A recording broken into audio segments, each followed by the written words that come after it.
Ninakushukuru Mungu sababu ya mengi, hata uwaiku siku stahili. Ninakushukuru Mungu tena sababu ya vingi, hata nikiwa na sali, unajua na maanisha. Sio kama eti nilitenda wema kwa kujalinganisha na matendo yako makuu. Mimi Mungu ningekulipa nini ulikonitoa?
Kisha akatoa ubavu wake mmoja akaufunika nyama mahali pake, na ule ubavu aliotoa katika damu, Bwana Mungu akaufanya mwanamke, akamleta kwa Adamu.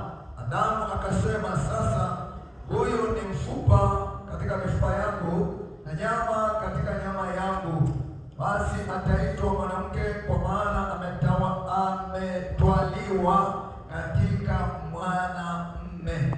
Kwa hiyo mwanamume atamwacha baba yake na mama yake, naye ataambatana na mkewe, nao watakuwa mwili mmoja. Kupitia madhabahu hii katika siku hii ya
maana maandiko yanasema mahali pengine kwamba kitakachowatenganisha ni kifo,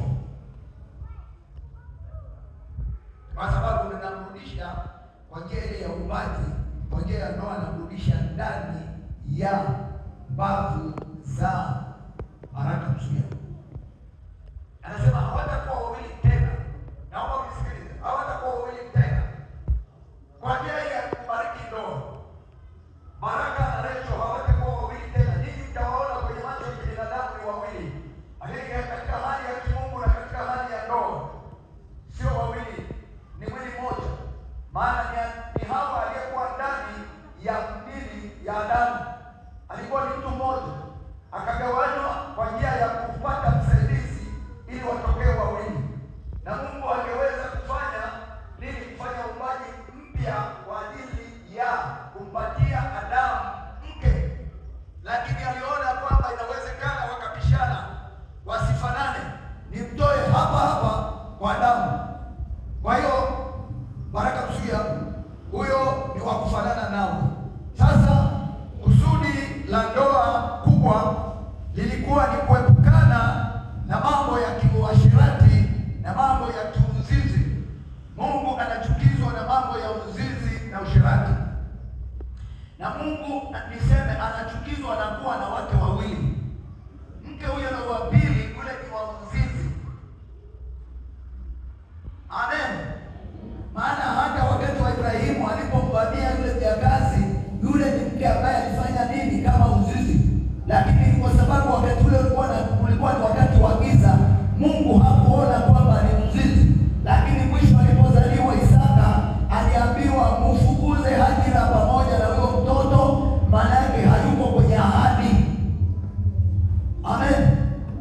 Na niseme ndoa ni mke na mume, watoto ni matokeo kutoka kwa Mungu.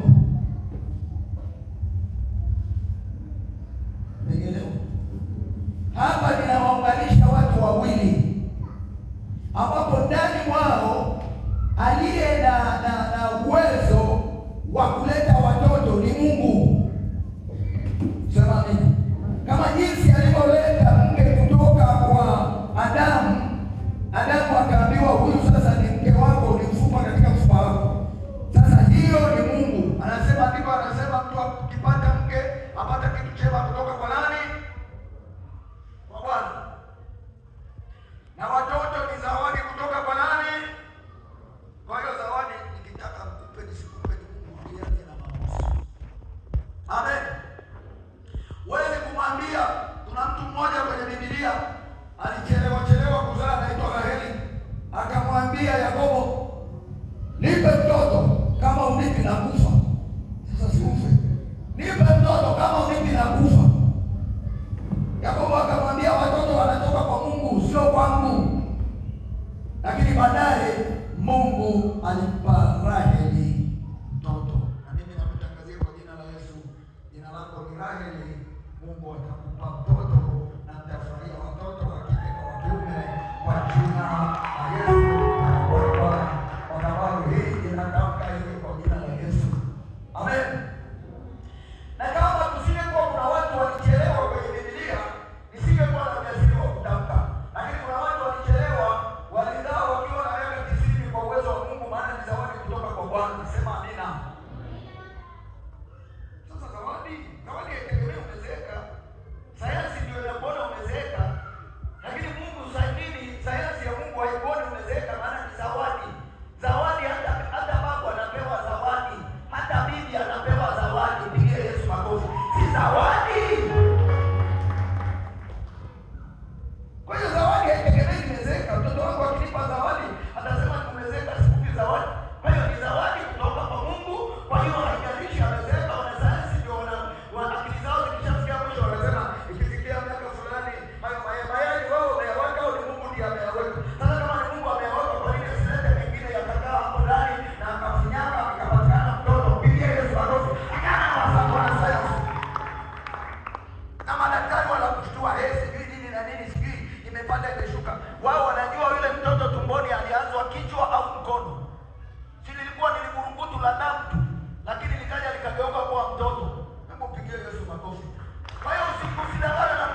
Wakorintho wa kwanza 7 anasema kwa sababu ya zinaa. Eti basi kuhusu Wakorintho wa kwanza 7 mstari wa kwanza nasoma mstari mchache. Basi kuhusu mambo yale niliyoandika, ni heri mwanamume asimguse mwanamke. Nasikia mzuri. Yaani mwanamume asimguse nini? Sasa kulitokea kasheshe wakati hii mstari umeishia hapo, watu wamefika hadi maoni wale Yoni upo na Debora. Wamefika simani maoni anaambiwa tusome mstari hapo. Anasema mwanamume asimguse mwanamke. Kwa hiyo hapa umegusi. Kumbe ameishia mstari huo. Mstari unaoendelea unakutahadharisha kwamba kama hujapewa kibali kwa huyo ni mwanamke wako, usimguse. Na usimguse kama madhabahu haijakuruhusu. Amen. Lakini anasema mstari wa pili, lakini kwa sababu ya zinaa kila mwanamume na awe na mke wake mwenyewe. Hebu sema mwenyewe. Kwa sababu ya nini? Kwa sababu ya nini?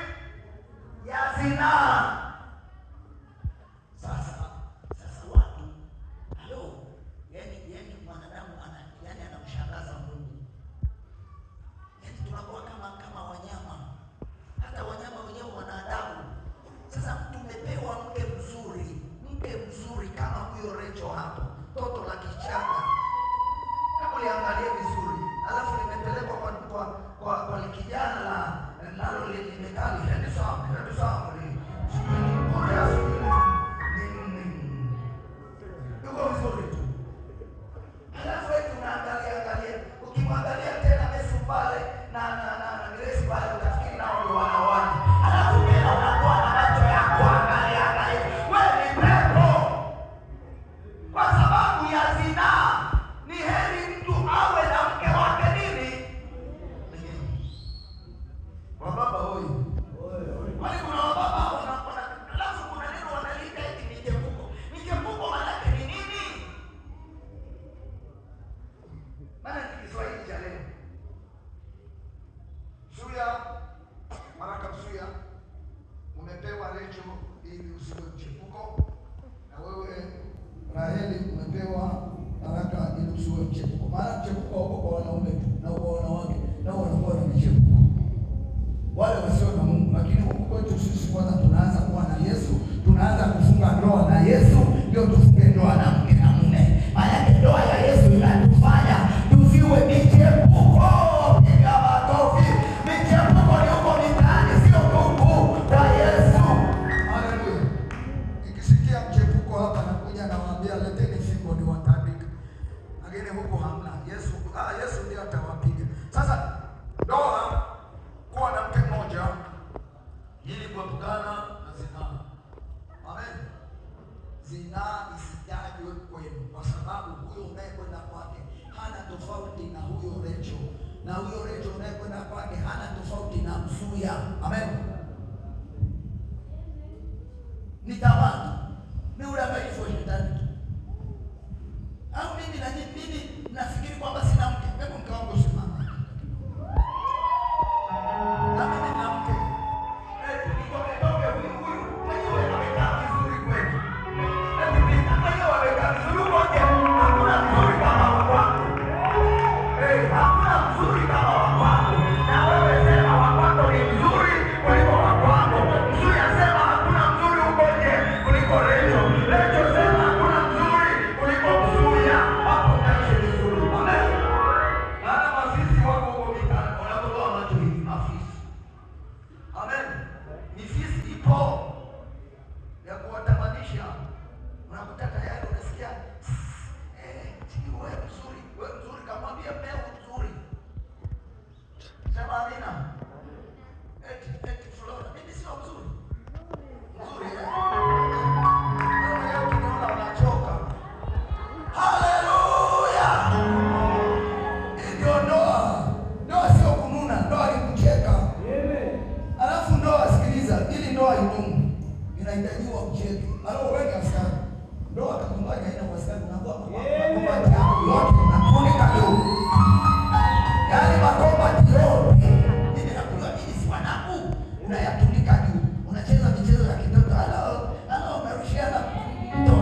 tumekusanyika hapa mbele ya Mungu Mwenyezi ili kuunganisha rasmi mwanamume huyu na mwanamke huyu katika ndoa hii ya kuibariki, ambayo maandiko yanaisifia kwamba iheshimiwe na watu wote. Kwa hiyo haipasi mtu kuingia katika hali hii kwa haraka bila kujiandaa, bali kwa utaratibu na katika kumcha Mungu.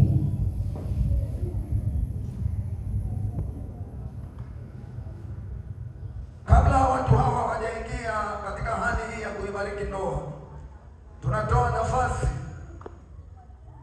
kwa mtu yoyote mwenye sababu za haki za kuzuia watu hawa nisiweze kuendelea kuibariki ndoa hii leo. Kama kuna mtu ambaye anaweza akasimama akasema, mimi hapa ninazuia Recho au kuzuia mchungaji usiendelee kuibariki ndoa hii, natoa nafasi kwa dakika 1 au sekunde 2. Hamna, mpigie Yesu makofi.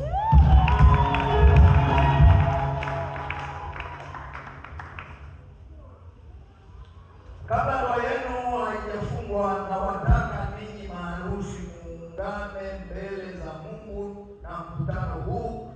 Iwapo kati yenu kuna mwenye kizuizi, ndoa hii isiweze kuombewa kwenye madhabahu hii siku hii ya leo. Kama kuna mtu yoyote kati ya nyinyi wawili ambaye anasema mimi nimegairi, kwa kuwa ndoa iliyounganishwa na Mungu hakuna awezaye kuitenganisha isipokuwa ni kifo. Iwapo hakuna kizuizi chochote, basi ninaruhusiwa kwamba niendelee na zoezi la kuibariki ndoa hii. Haya, shikanani nini?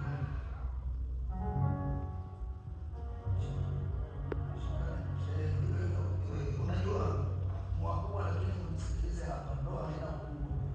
Ndoa ukifika kusema ni mkubwa utaiharibu. Ndoa kila siku ni mtoto. Amen. Yaani unacheza siku ile unaweza kunyonya bibi wote kama watoto, mnanyonya mnapeana. Amen. Sawa? Kwa sawa. Ndoa ni mtoto. Kisha fikia kusema ndoa yangu mimi ni mtu mzima, hiyo ndoa inakwenda kufa hiyo. Sasa nauliza, bwana harusi,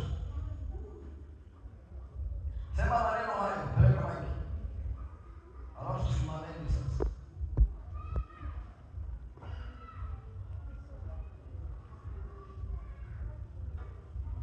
Peleka maiki kwa bwana harusi.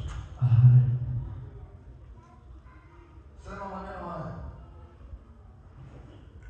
Mimi nakupokea wewe Raheli.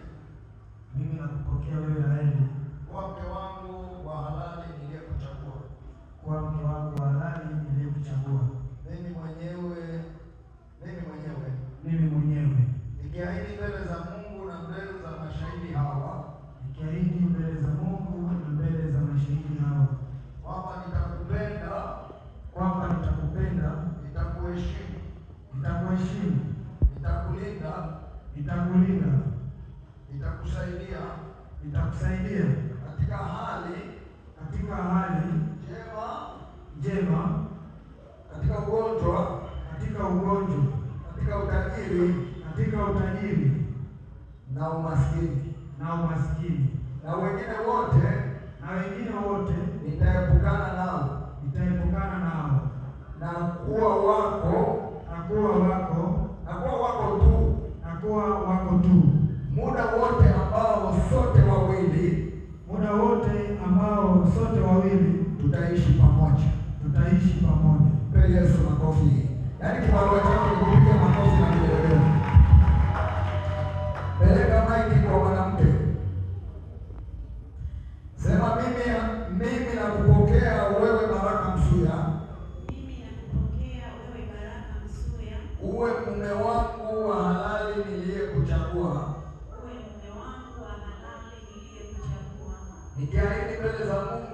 mbele za mashahidi hawa, nikiahidi mbele za Mungu na mbele za mashahidi hawa, nitakuheshimu, nitakusaidia katika hali njema, katika ugonjwa na katika utajiri na umaskini, mpaka kifo kitakapotutenganisha. Amen.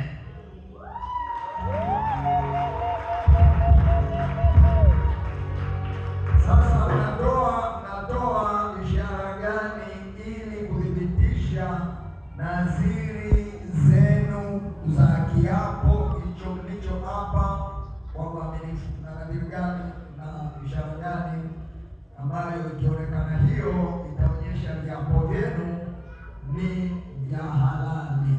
Maana yake kama kuna ringi ambazo ni pete, basi zilete zombe.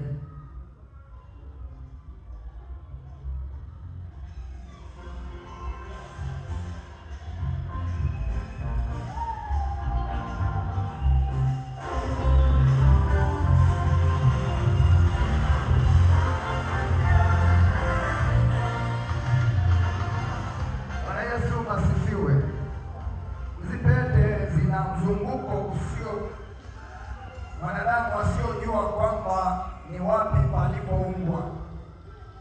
Ndio maana inaitwa pete ya ndoa. Ndoa yenu iwe na upendo usiokuwa na kuungwaungwa. Amen. Ina mzunguko ambao hata ukiangalia vipi na kutumia kamera zile zenyewe hutajua imeungiwa wapi. Kwa hiyo natamka ndoa yenu iwe ndoa ya upendo uliowazunguka kama hii pete ilivyo. Usiwe na kuungaunga kokote. Mwenzio akicheka na wewe cheka. Akicheka usimwambie kwa nini unacheka. Wewe akicheka na wewe ucheke. Amen. Unaona, ukitokea mfanye bidii ili huyo mwingine acheke. Sasa anaziweka watu kwa Bwana. Baba, katika jina la Yesu Kristo naziweka wakfu pete hizi mbele zako Mungu. Damu ya Yesu ikawe kidhihirisho ya kuziweka wakfu ili zionyeshe upendo mkubwa kati ya Baraka na Raheli. Katika jina la Yesu nimeziombea na kushukuru. Amen. Shika pete zenu. Haya, tunaendelea sasa tunaendelea.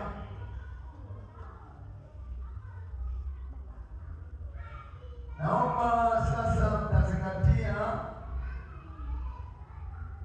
haya nitakayowaelekeza. Hiyo pete ya bwana harusi, mpe msimamizi, ampe bwana harusi ili yeye ndiye aanze kumvalisha Recho. Peleka pete ya Recho kwa Baraka Msuya. Sasa geukianeni, achaneni hiyo mikono kwa muda.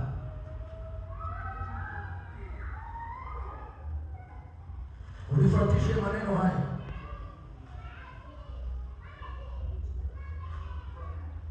Chukua mkono wake wa kushoto, ushike, inua juu, fuatisha maneno haya. Sema, pete hii nakupa wewe Raheli. Pete hii nakupa wewe Raheli, kama ishara kwamba uwe mke niliyekuchagua. Kama ishara kuwa uwe mke niliyekuchagua. Pia kuwa kama muhuri kwa ahadi yetu. Pia iwe kama muhuri kwa ahadi yetu ya kupendana bila kukoma. Na kupendana bila kukoma. Na uaminifu. Na uaminifu. Weka hiyo pete kwenye kidole.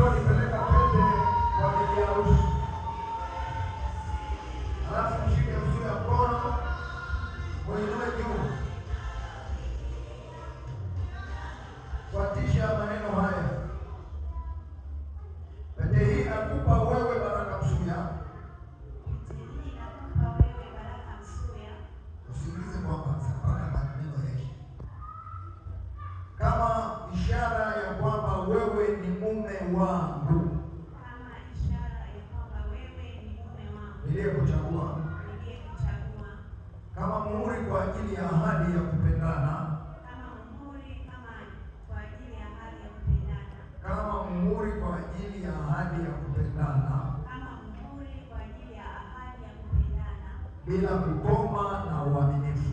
bila kukoma na uaminifu. Weka hiyo pete kwenye kidole chake pole pole pole pole.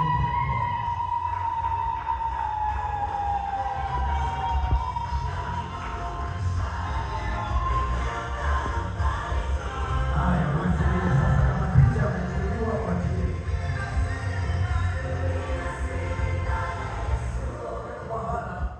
Kwamba wewe ndiye unayefunga na kufungua, na ulifunga tumbo la Hana, lakini wewe ndiye uliyejifungua, maana vitu vyote vyatoka kwako na tumekuwepo kwa ajili yako, na mwisho tutarudi kwako. Kama ni hivyo Baba, natamka shetani kutokuwa na nafasi juu ya ndoa hii katika jina la Yesu Kristo, na muwekea mipaka ya damu ya Yesu. Na Mungu Baba, wewe usiyekuwa na upendeleo, natamka kupata watoto wa kike na wa kiume kwa wakati na majira yako Mungu, katika jina la Yesu Kristo, bila shetani kupata nafasi yoyote. Baba, magonjwa yasiwe ni sehemu ya maisha yao, umaskini usiwe ni sehemu ya maisha yao, magovi yasiwe ni sehemu ya maisha yao, katika jina la Yesu, bali upendo na amani na furaha iwe ni sehemu ya maisha yao, afya njema iwe ni sehemu ya maisha yao, katika jina la Yesu Kristo. Baraka ziwe ni sehemu ya maisha yao, katika jina la Yesu Kristo. Baba, nimeomba na kushukuru, amen.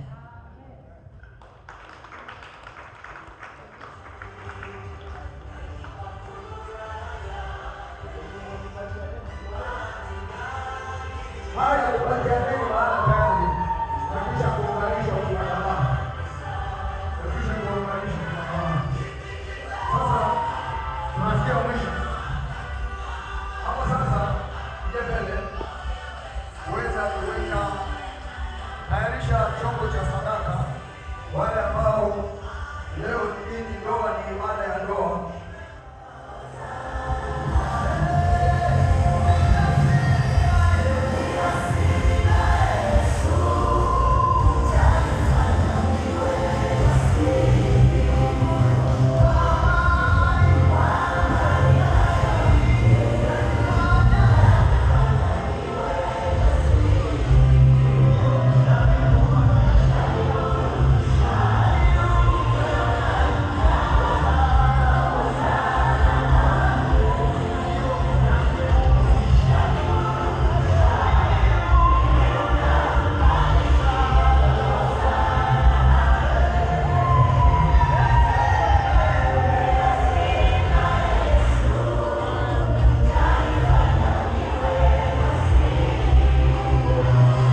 niseme nini Baba, kwa yote na shukuru. Amani umenipa, furaha umenipa, umenijaza utulivu moyoni, kwa yote nasema asante. Amani umenipa, furaha umenipa, umenijaza utulivu moyoni, kwa yote nasema asante. Wanilinda usiku mchana, wanivika wanilisha, niseme nini mimi Baba, nasema asante. Mara ngapi nimekosea na bado ukanisamehe, kwa neema na fadhili zako Baba, nasema asante. Haya ngapi umeniponya, vita vingi umenipigania, ya kusema ni mengi Baba, nasema asante.